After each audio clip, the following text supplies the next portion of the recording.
Hi friends, good morning. This is Ben again. Today's video is going to be about setting the idle RPM. Um, it is if you have had your idle RPM drop over time, not suddenly, over time, then the best thing to do is to go about setting it by yourself. You needn't be worried about it. You needn't take your motorcycle to the Royal Enfield service station. You can do it yourself. It's a very easy job. The recommended operating idle RPMs would be 1200 to 1400 or 1100 to 1400.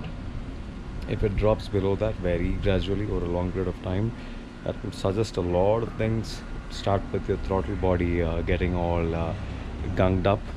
Of course, throttle body cleaners is a totally different topic. I'll take a separate video on that someday. But for now, let's just go about setting the idle RPM, and hopefully this helps. So the first thing you do is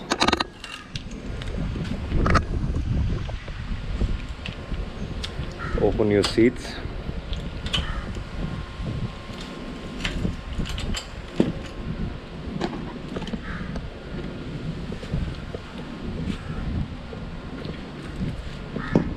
Place it somewhere safe. You will be needing these seats to be placed on the ground. You should be placing it on the ground is because you're going to be removing your fuel tank and then going to be putting it on top of the seats. The next step would be gently loosening these bolts. One thing with Royal Enfields is be gentle with the nuts and bolts. Their welding, thread quality, all that is kind of debatable. It's still not something that you can completely lean on. So being vigilant here, being careful definitely helps. Yeah, I remove my tank every other month for all sorts of reasons. I clean the top of the head, I have a check on my electrical system, I do all sorts of things, so my bolts come out pretty easy. Yours may not come out this easy. Be a little careful with working on your motorcycle. The next thing to do is there is a socket underneath the fuel pump. If you can see, this is your fuel pump. There's a socket underneath your fuel pump. You'll have to press on it. You'll know where, right by touching it. You just press on it gently and wiggle it downwards. There you go. Comes off that easily. And this is where I wanted you to press, this portion. So if you press on this, it releases the tab, and you can pull this down without much trouble. The next thing what you do is this is your fuel line. You have two pressure points here, one on this side and right behind it. Press both, gently wiggle it and pull it onto your left. Meanwhile, keep your cloth ready. You don't want fuel spilling all over your engine, so kindly press on both of these tabs and gently wiggle it around. Comes off like that, and yeah, drop the excess fuel onto the cloth and not anywhere else, because these things tend to damage your paint. Yeah, what I do is I gently take in all of the excess, just shake it so that you know for a fact that you've gotten all the fuel out, and let it be. Yeah. Now the other thing to do is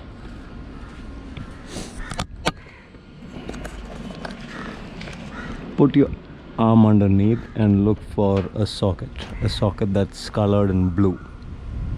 This is how it look. If you find this fella, then all you need to do is press gently on the top of the clamp and pull it. It comes off like that. Pretty easy, not a big deal. Just be a little mindful of the kind of pressure you're generating. Don't pull with all your strength. Understand if it's coming loose and then slowly, gently pull it out. With practice you'll get better at it, but the idea is not to pull with all your strength without releasing the tab first. So you should know that you have pressed on the tab first and then you're pulling it. Okay, so that's that. Now what you can do is, there are two metal washers underneath the tank. This is more like a spacer, so we'll keep it aside for now. And what you can do now is wiggle your tank out. I'll need both my hands for this. So what you should be looking for when you lift the tank is, there are two hoses. One is a water drain hose and two is your evap systems hose. Both of them have clamps. You'll have to release those clamps and release the tubes like that. This is the clamp that I was talking about, and the other one should also come off really easy. And now you're in a good place to pull your tank out.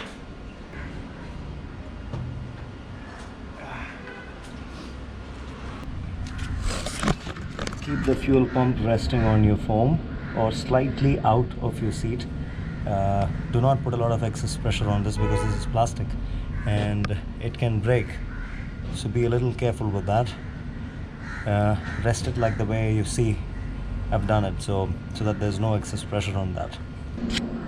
So welcome back to the video, and I don't know if this is clear and if you guys can see.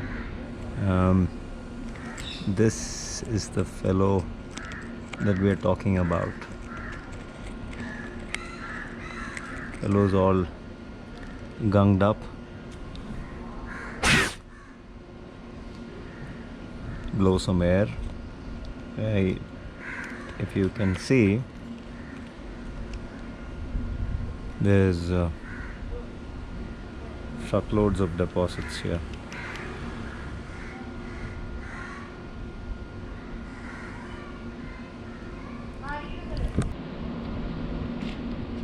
I'll just give all of this a nice clean.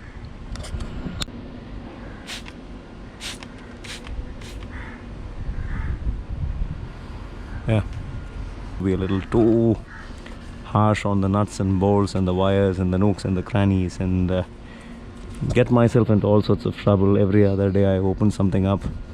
While putting it back, I would exercise a lot of care in terms of going hard on things and fixing them back with all my strength, and that would almost always land me in trouble. I would end up stripping a thread, a bolt. Yeah, so kind of a learning curve, which has been pretty good, I would say, because now I know how much is how good. So I'm very careful when it comes to these tight spaces. I don't overdo anything. I just do what's necessary, and a timely touch up is more than enough. Back to the whole thing again. That's the brass screw that I was talking about. I just gave it a nice coat of rust clean spray two nice bursts and wiped it clean with my microfiber. What you need is something like a flat head screwdriver. Something slightly bigger than this is the ideal thing to work with, but if you don't, a 5 mm screwdriver will also work. Shove it in. Turning counterclockwise will increase your idle RPM. Turning clockwise will decrease your idle RPM. I repeat, turning counterclockwise will increase your idle RPM. Turning clockwise, as you can see, will decrease your idle RPM. So I'm kind of leaving it at that, and that ought to be it. You will definitely see with every quarter of a turn you will see half an RPM climb. So you can be happy with something like, you should be happy with something like 1100 to 1400. That'll be an ideal idling RPM. If you live in hotter climates, traffic congestion, idling for longer duration of time than usual, then keep it towards the lower idling RPM. That is 1100 would do. If you live in lovely cold climates, then increase the idle RPM 1400. Lean towards 1400, and that'll be the best setting. So that's that. The brass screw. Locate that. Turn it counterclockwise to increase the idle RPM. Turn it clockwise to decrease the idle RPM. Do quarter turns. So if you have somewhere around 1100 as your idle RPM, and if you want to go 1200, a quarter of a turn towards counterclockwise direction will do it for you. You will go to 1200 or maybe 1150. Time for the idle check.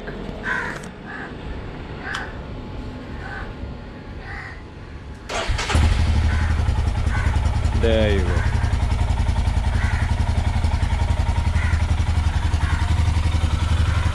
That's my engine idling now.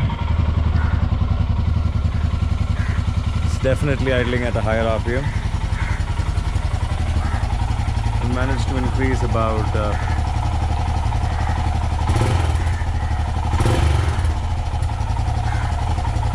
it was getting to somewhere around 1050 RPMs. Now I've managed to push it to almost 1150 to 200 RPMs, and more than satisfied with this result.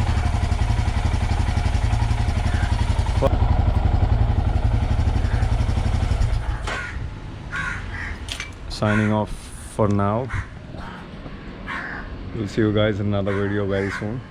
If you like the content, kindly subscribe to the channel, and I'll be more than happy to put out a lot more of these DIY videos and try and help.